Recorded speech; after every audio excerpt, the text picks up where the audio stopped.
Ito yung alpha nila mga kalapatid, C24. Anak ni Mr. Pakito saka ni Taiwan. Ay hindi, ni Kwan pala, ni Japan pala. Mga Kagwaps TV, halina kayo, malulupet na kalapati ay silipin ninyo. Yon, what's up sa inyo mga kalapatids, mga Kagwaps. So long time no vlog po ngayon. So kung mapapansin nyo po rito mga tropa, ayan po, yung paligid po ng loob natin, meron po tayong mga yero. Nakatanggal po yung mga B-purchase natin. Marami pong sukal dito mga kalapatids dahil hanggang ngayon po nag-aayos pa rin po tayo ng loob natin mga tropa.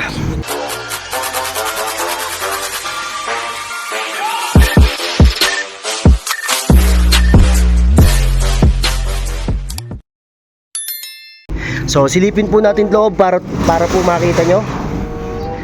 Ayan, as of now, nakabaklas po lahat ng mga nandito po na mga B-purchase. So ngayon, ang nadagdag dito sa amin, itong mga box perch mga kalapatids. Tapos itong plastic na flooring. And then syempre, yung mga ibon natin dito na mga young bird na gagamitin natin sa norte mga kalapatids. So hopefully, sana mga tropa maihabol natin itong mga kalapati natin na to dahil talagang medyo bitin na tayo, sobrang bata ng mga ibon natin, pero at the same time gagawa natin ng paraan, pipilitin natin silang palakasin, hindi pa naman ganun sila kabata, so pwede nang pawalan to siguro mga ilang araw na lang, sasanayin natin sila mga kalapatids dito.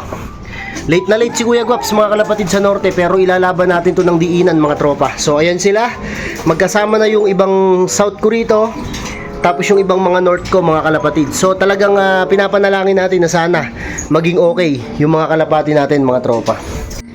Sa front appearance mga kalapatids nung loop natin, ganun pa rin siya, nagpintura lang po ako.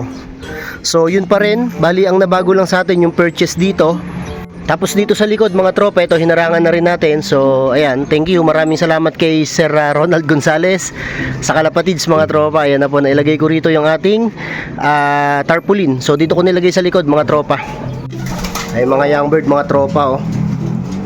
So dadakma ako rito, try na nga nating magpakawala mga tropa para nang sa gayon makita natin kung uuwi sila. Magpakawala tayo na ilang piraso nga mga kalapatids. Unahin ko tong white flight, anak ni Mr. Pakito mga tropa. Lipad ka. Na-viewing ko na rin dito yan mga kalapatids mga yan. So sana hindi sila lumayo at makauwi rito sa atin. So another north bird mga kalapatids, NDR. Okay, lipad. Para ma-practice kayo. Ayun oh, nagkikita na sila. Ito isa, ayun yung isa. Ito pa, third bird mga tropa. Pawalan din natin. Puro bata ibon natin. Shh, lipad. Shh. So ito, dalawa tong papakawalan ko mga kalapatids. Yan. Lipad na rin kayo. Ayan, dalawa. Oops, nadapo yata agad tong isa. Ayun yung isa.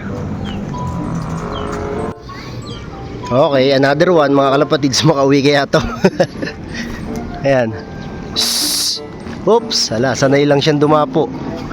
Ayaw pa nilang rumonda. Naku, may sinasama pa tuloy. Ito yung alpha nila mga kalapatids, C24. Anak ni Mr. Pakito saka ni Taiwan.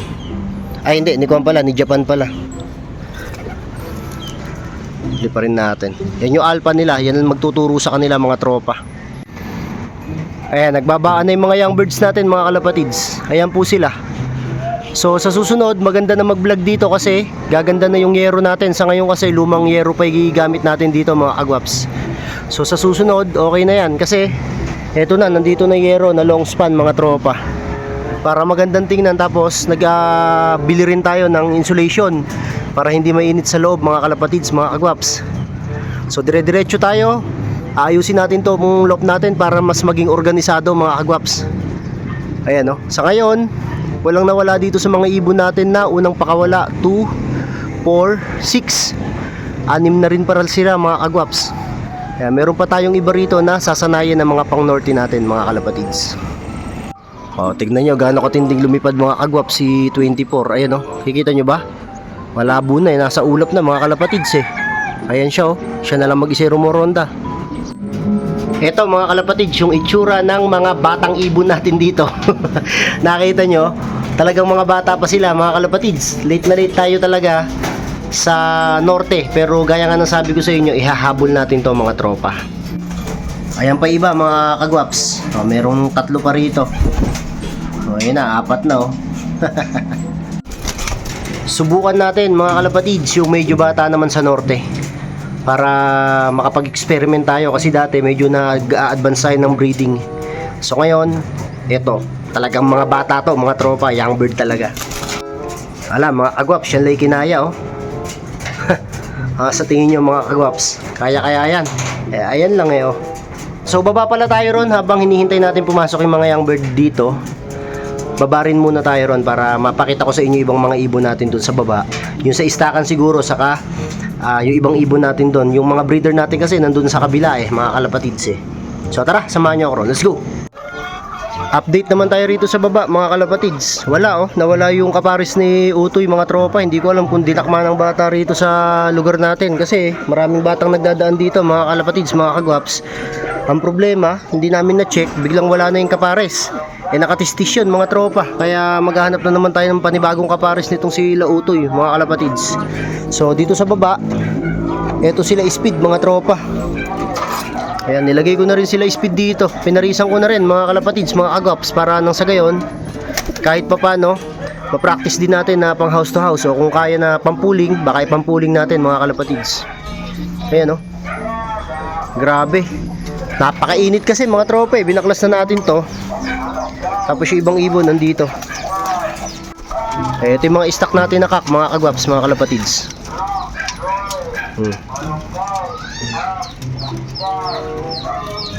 Ayan sila. Puro checkered pala yung mga nandito, mga tropa.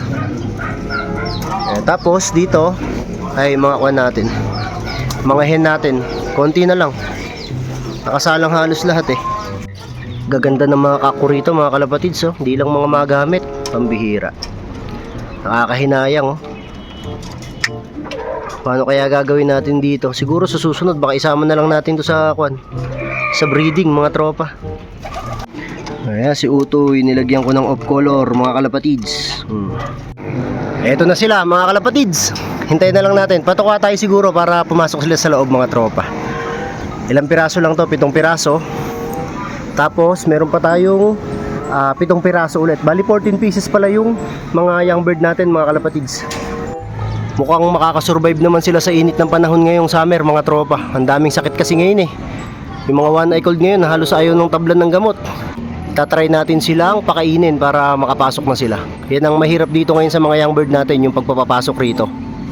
Nga pala mga kalapatids, huwag niyo palang kalimutan na mag-comment saka po mag-share ng video natin. So marami po tayong kalapati na ipamimigay ngayon. So ito mga kalapatids, habang pinapapasok ko sila, tatapusin ko na tong video ko na to. So maraming salamat sa inyo. Muli, this is Kuya Ray and you are watching Guaps TV. Peace out!